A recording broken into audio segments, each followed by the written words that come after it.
welcome to Speakers on Edge. We're doing the spotlight sessions where truth ignites transformation, sparking passion with purpose.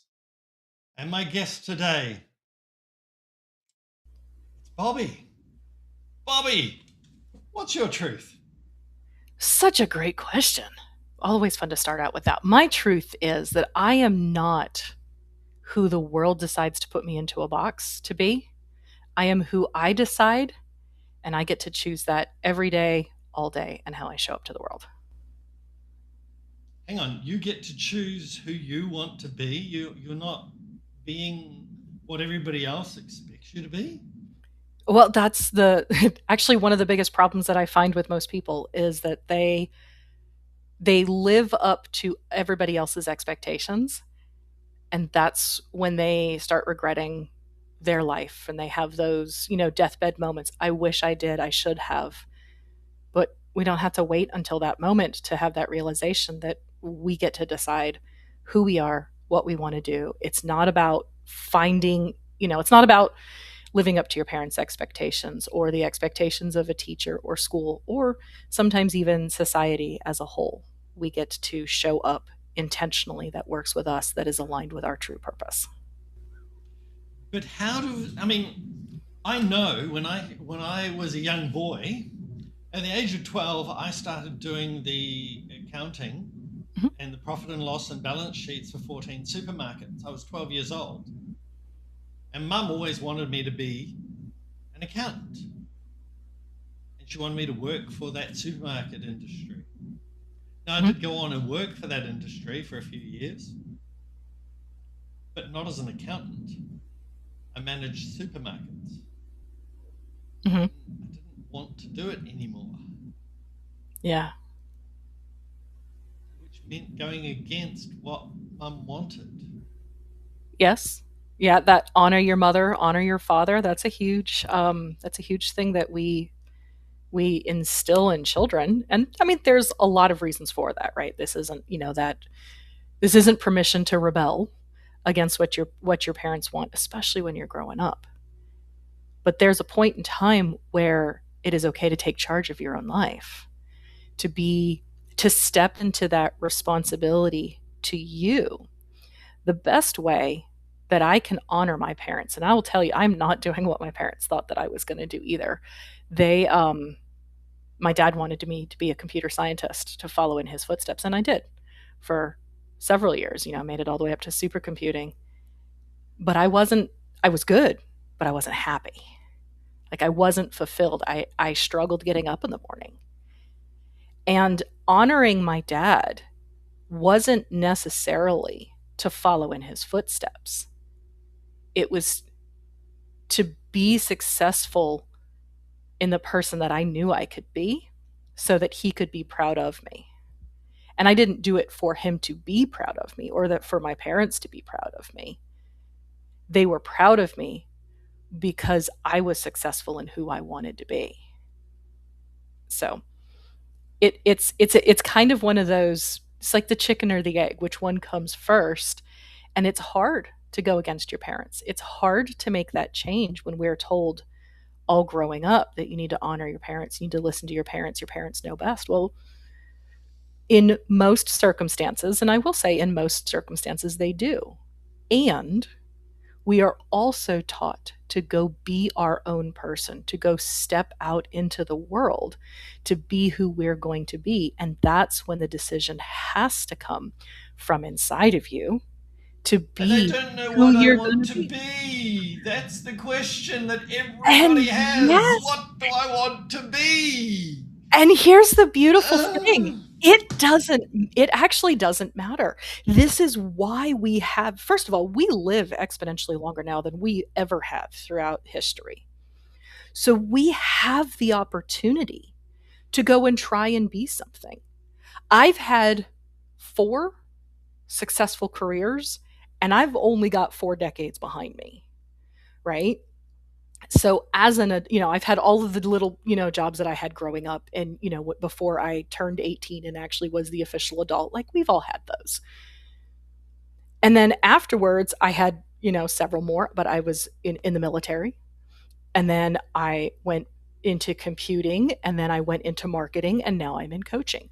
Those are four distinct careers. How do you know what you want to do? Sometimes you don't. Sometimes you try. I did what my parents wanted me to do, what my dad told me that I would be really good at, and he wasn't wrong. I did it and it wasn't for me. That's how I knew I had to go do it. I don't know if I would be a great brain surgeon. I do know that in order for me to know that, I would have to go try, which means not just, oh, I'm going to walk into the OR room one day and just do it. There's a path to getting there, there's an established direction. I'm not willing to go through that. And I'm also don't want to try and be a brain surgeon. So I can eliminate things that I automatically don't want to do by just saying, yeah, I don't want to do that. But if I don't know, maybe I go try this. Maybe I go try this thing over here. I tried being an athlete. I got hurt. I tried being a musician. I still play music when and where I want to and how I want to, but I don't do it professionally. Right. So there's little things that I've tried in my life that I wasn't as great at as I thought I might have been, or it wasn't as fulfilling as I thought it might have been. So that trial and error is actually part of the process of figuring out who you are and who you want to be in the world. Like, I'm all for like that 21-year-old that's like, this is what I'm going to do for the rest of my life. Dude, more power to you. I'm 44 and I'm only just starting to figure out what is it that really truly makes me happy. I wanna ask you a question here, because when you said about the trial and error, I don't want to fail. I don't want to make mistakes. I don't want to Yeah, fail at something. I want to succeed, of because I'm course. going to get judged. If I do this and I screw Mhm. up, I'm going to be judged. Right now, anyone watching me, right now, who's watching this video, they Mhm. are judging me. They are judging the clothes I'm wearing. They are judging my hair color and how much I have or how little I have. They're judging my Absolutely. eyebrows. They're judging the way I speak, my Mhm. slight lisp. Yes, they are. They They're, are going to. They are judging. "Ugh, It's I've and got to be successful." And some aren't even going to like the way that I'm expressing myself. here's the fun part about that.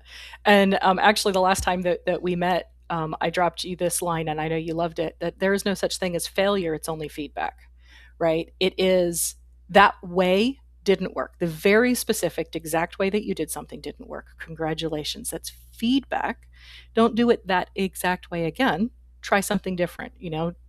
There's the proverbial 10, Thomas Edison had 10,000 variations before he created the light bulb, right? Where would we be if he had only tried 10? Colonel Sanders was Mhm, rejected by, I can't remember how many numbers mhm, they said, mhm. with his fried chicken recipe. Yep.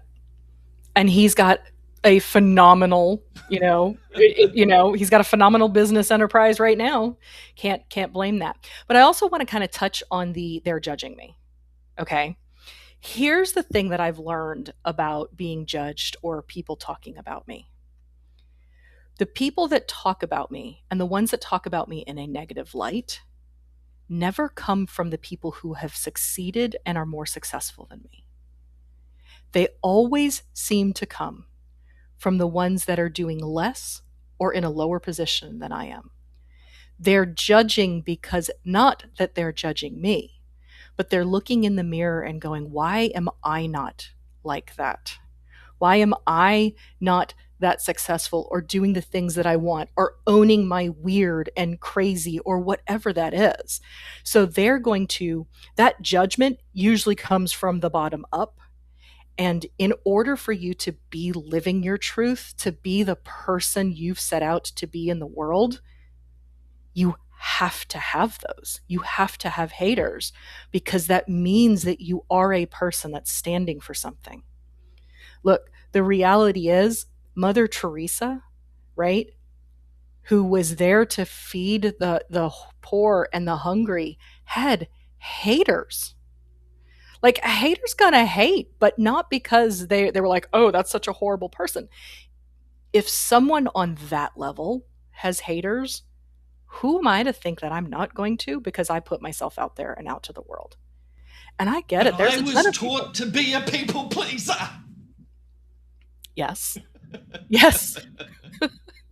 We've all been there. Almost all of us have been there in one way, shape, or form. Now, some people have figured it out, earlier on in life on how to not be a people pleaser. Being a people pleaser is usually comes down to this idea that we don't have solid boundaries for ourselves. And because we don't know who we are, what we want, or we don't know how to communicate that properly, that tends to be where people pleasing comes into play. Like, I just want everybody to be nice. Yeah, that in a perfect world, that would be wonderful. We want everybody to be nice to each other. I want everybody to raise each other up and lift each other up. And in fact, they've proven that if you can surround yourself with people that lift you up, you will get higher and be better than if you surround yourself with people that are constantly putting you down. And that would be wonderful if it was a perfect world, but the problem is that we're human. And that people pleasing comes in to say, oh, this is uncomfortable for me. That tension is uncomfortable. So I'm just going to roll over and give this person what they want because I'm not comfortable enough in who I am to let them sit in their uncomfortableness. And so sometimes that people pleasing, it's more of an inward sign that the boundaries you have for yourself, with yourself, are not strong enough, probably because they're not defined more than the fact that they're not there. They're just not defined, which makes it a lot harder for you to stick to them because you haven't actually sat through and defined them yet. So how can I define them? What's a simple technique or process that I could use to define those boundaries? Because okay, I've been brought up to be a people pleaser. I'm being overwhelmed by people wanting Mm-hmm. me to be this, that, or something else. My world is upside down because whenever I respond to people with the word no, they bully me Mm-hmm. and try to make me feel guilty and manipulate me and say all these bad things so that I ultimately give in and comply. Mm-hmm. So we talk there's boundaries is a buzzword these days, right? Everybody says, oh, you need strong boundaries, you need to set the boundaries, but they don't always tell you how. So I'm going to give a very, very simple example on how to visualize your boundaries. And it's a fun exercise. In fact, I've done this with several people, and almost always they're like, I don't know if I can do this, or I don't know that I have enough to start with this. And the idea is you take a blank piece of paper, right? Regular, 8.5 by 11 piece of paper, and you're going to draw a big circle in the middle of it. Well, that big circle is, there's two parts. There's an inside the circle and there's an outside the circle. Inside the circle, you can start defining the I am. I am a powerhouse. I am a ferocious human being. I am kind. I am smart. Those are your I ams. They're positive. They're goal oriented. They're defining principles of who you've decided that you are. On the outside of that is who you are not. I am not. This is where you put all the things that people say about you, that you may have thought about yourself, that are not true. I am not mean. I am not a people pleaser. I am not late. I am not overbearing. All the things you don't want to be about yourself. Now, the best way to do this is to start by setting a 10-minute timer and just writing. Just saying, this is what I am, this is what I am not. And it's okay if you sit there and think about it. Put it all down. Make the line. Draw that boundary on who you are and who you are not. And now you have what is effectively a physical representation of the person you choose to be. And you now have a physical copy of something that you can now put all of your decisions through to say, am I meeting this? Or have I become human again and stepped back into something that I don't choose to continue to accept about myself or the way that I've been? Yes. You did that in what, 3 minutes maybe? While you were speaking. Yeah, exactly. While I was speaking, right? And already, let me ask you this question. Already, 3 minutes, you were doing it. Has that idea of who you are become even more solidified than what you thought of 3 minutes before you started it? Yes, because I put in there words that you didn't say. Yes. You put the words in that You are made appropriate for you. that were relevant for me. Yeah. Mm-hmm. And I started putting in things there that helped me own the process Yes. and Yes. be that boundary. Because it's not what I think you are. It's not what the world thinks you are. It's not what your partner or your parents or your children or your school teacher or, third grade, math teacher or whatever that is, what they say about you, your job, any of that. That's not what this is about. My goal as a coach is to help you draw that out of yourself. So I can give you examples, which is what I've done, right? I gave you a couple of them. And you just started with 3 minutes. Perfect. That's a fantastic start. I would invite you to do it for the 10 minutes. Maybe not right now, right? But I would invite you to follow through that and do it for 10 minutes and just see what happens, what comes out after 10 minutes of really thinking about who I am and who I am not anymore, and see where that really starts to broaden out. Because there are things that will pop up. Like, you might be 9 minutes in and you're like, I still need more time. I promise you, stop at 10. You're going to need the brain break. It's okay. But you can always come back to this. And it's a living and breathing document. Nothing you write in there is set in stone. Even if you write it in pen, it can be changed and updated. This is an exercise that I do once a year for myself to go, who am I going to show up as this year? I've done this before I've gone to conferences.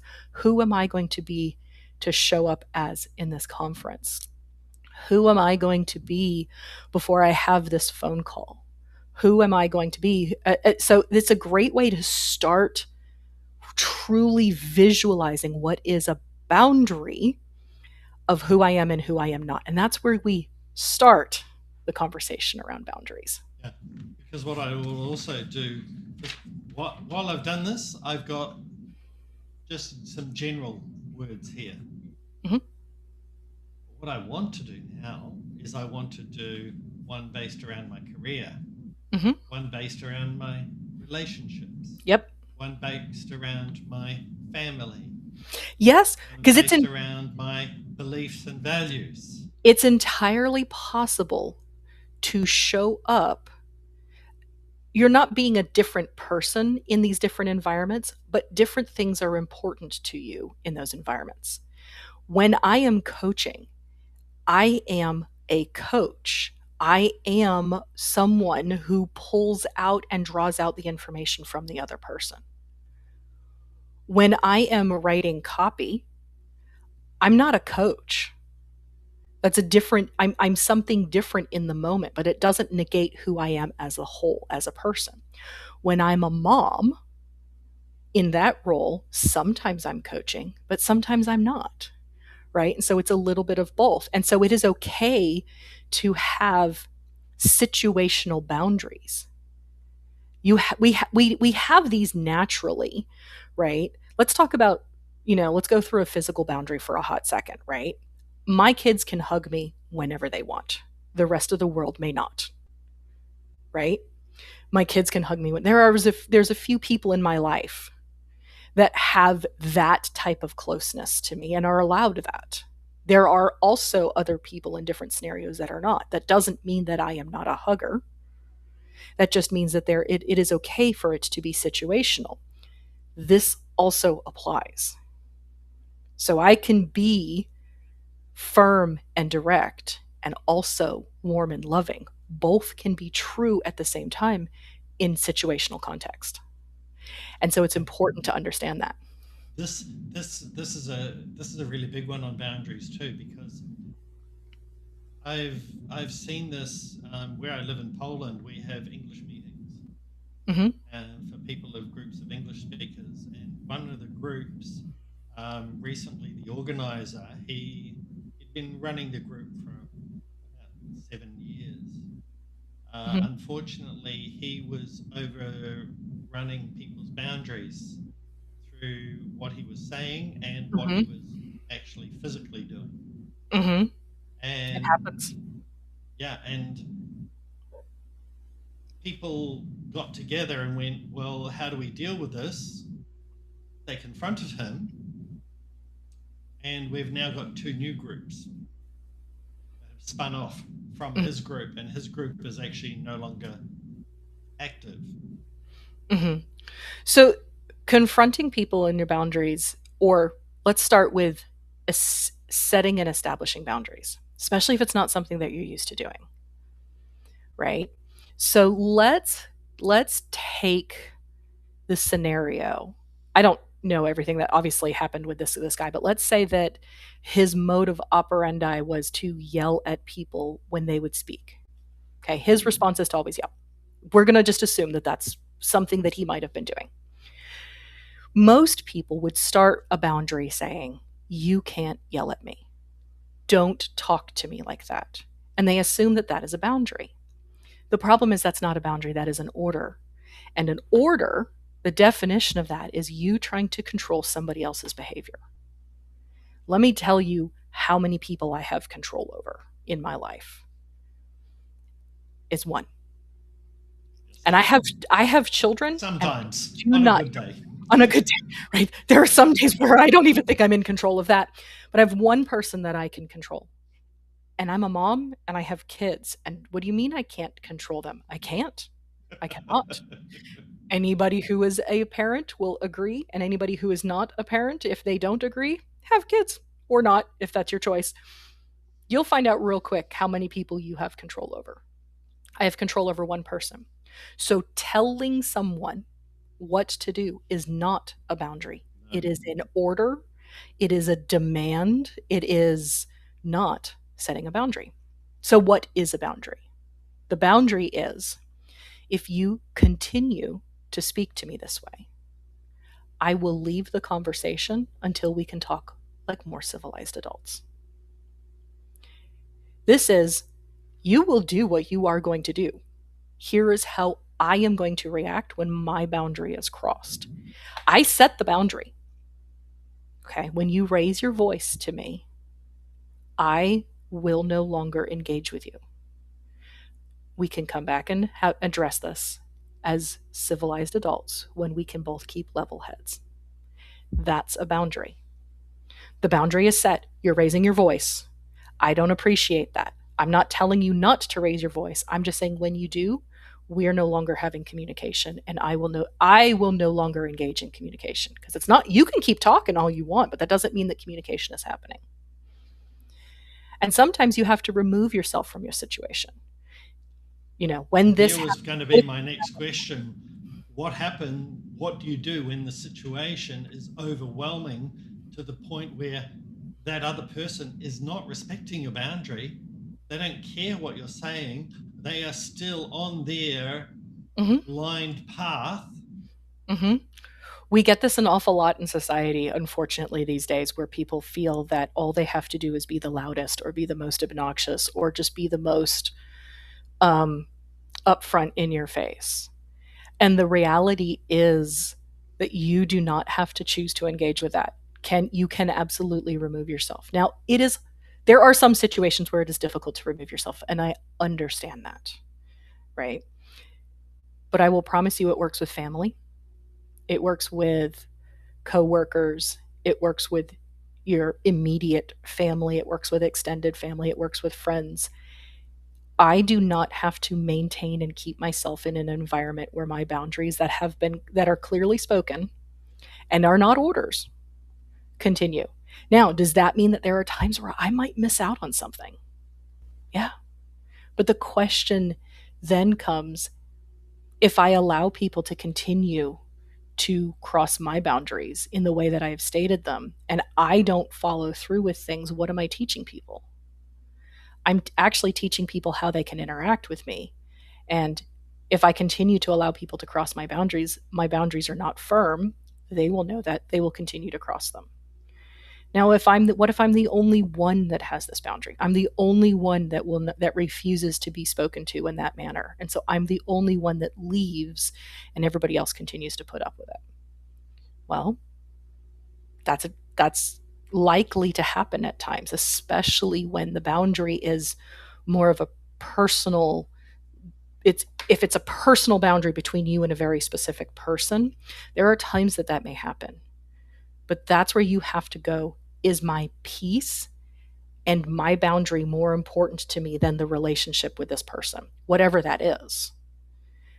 And it's okay to walk away from that, and it is okay to leave that alone if it's your choice. And that's where the power comes. It is your choice to interact with people. It is your choice to continue to allow things or not, based on how do you clearly set your boundaries and then follow through with them. Most people don't think that you'll follow through. That's where boundaries get crossed a lot. Is I've set a boundary, I've told you you can't speak to me that way. If you continue, then I'm done with the conversation. But they'll speak to me that way, and then you continue having the conversation.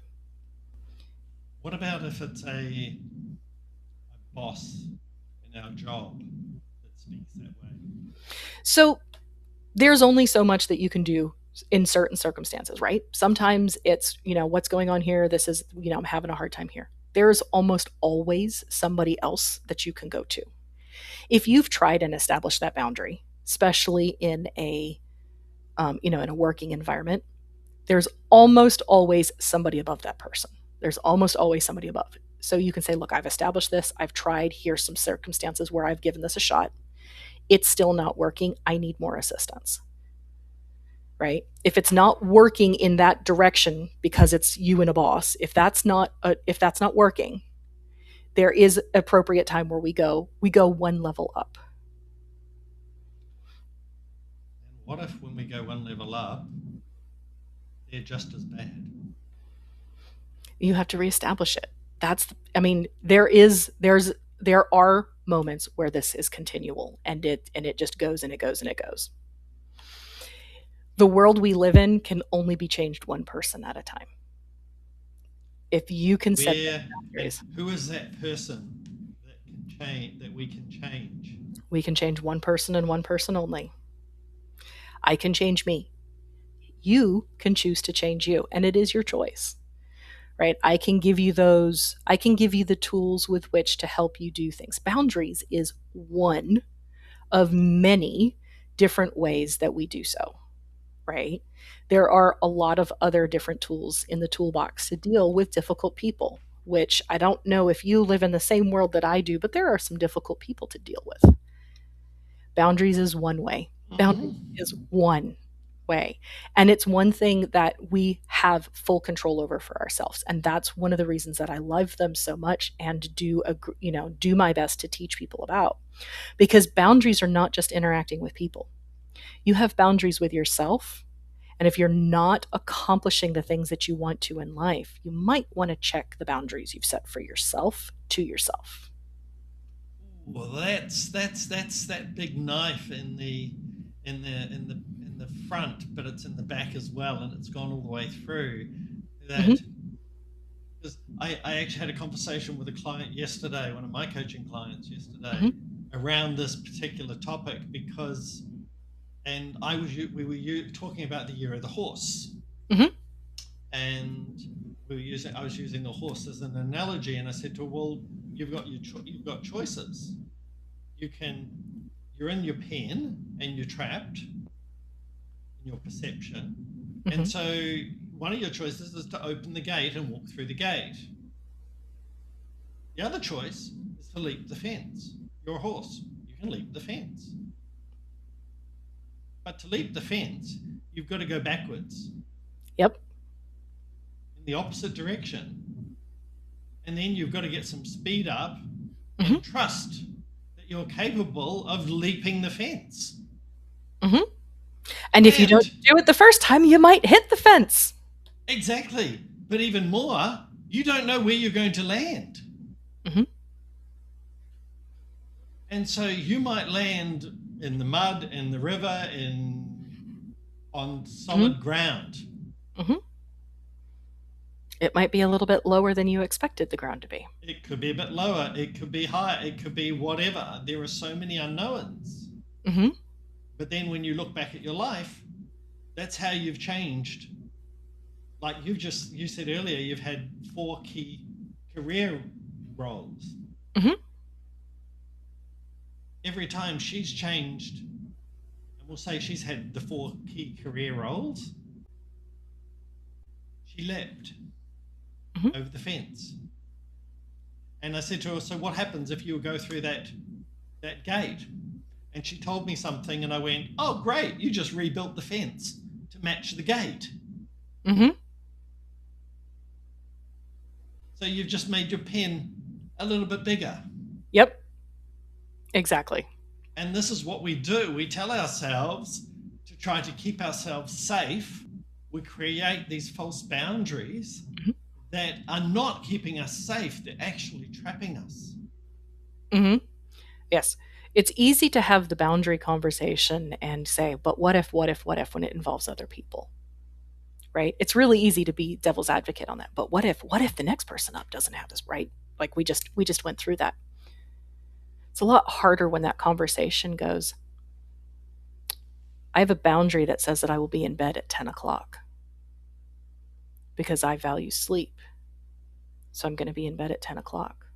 And then 10 o'clock rolls around and you're not in bed. You're still on TV or you're doom scrolling. Or then it gets even better. You're like, oh, I'm in bed, but now I'm doom scrolling. So I don't go to sleep until 11:30, 12 o'clock, 1 a.m. But I value sleep because I'm in bed by 10. Those boundaries are harder to negotiate sometimes because we are literally negotiating with ourselves, and we have to be able to have those hard looks in the mirrors. Boundaries are an interesting thing, and we can always play devil's advocate, but what if when it's dealing with the boundaries with other people? The real work, the real test of boundaries comes when you are willing to set them and stick to them for yourself. And there's so much more that we can talk about with that. If somebody wants to talk to you about your boundaries, about transformation, about discovering their truth, their passion, and their purpose, how do they find you? Well, they can start by going to my website. It's alignedselfmethod.com. That's one way to get a hold of me. I'm also on TikTok. I'm on Instagram. I'm on Facebook. I think those are the main ones that I'm on right now. So you can kind of find me in a couple of different areas. And I have some opt-ins and stuff depending on where you come through, so that you can also join me on my email list. This has been an incredible transformation. Awesome. I'm glad. My job as a TV host is not to be to tell the story. It's to help you tell your story, and for you to share your transformation. And that's why when I interrupt your flow, I do it in such a way to bring more out. Mm-hmm. I understand my role doing this.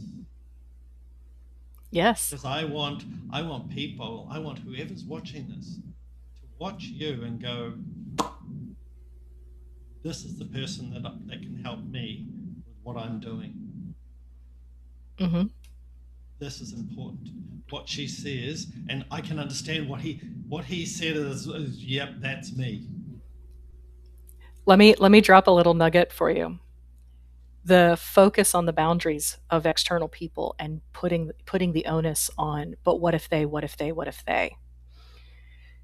I would tell you that if that's where you're focused, your red hair, that's where your red herring is. The boundary that's most important are the ones that you set with yourself and the negotiations that you have that erode your confidence and everything like that. And so I actually thank you for demonstrating what is a very common problem people have with boundaries is it's all about the other person. If you noticed, any time that you pushed back, it was always about the other person. And that is one of the biggest no to me it's like this giant like ta-da, we have found the problem. The problem, however, isn't the way that you would push back in that moment. Let's assume that we were in a coaching environment. I would look at you and go, I'll bet you the biggest problem is the boundaries and the negotiations that you have with yourself. And that's where we should start looking. Because when you are who you say you're going to show up in the world as, and you keep that commitment and that truth on who you are, the way other people react is less and less of an issue for you. And this is why we have you on the show today. Bobbie, you have been an amazing guest on the show. Thank you for having me. Thank you so much for sharing. And folks, we'll see you next time on Speakers on Edge.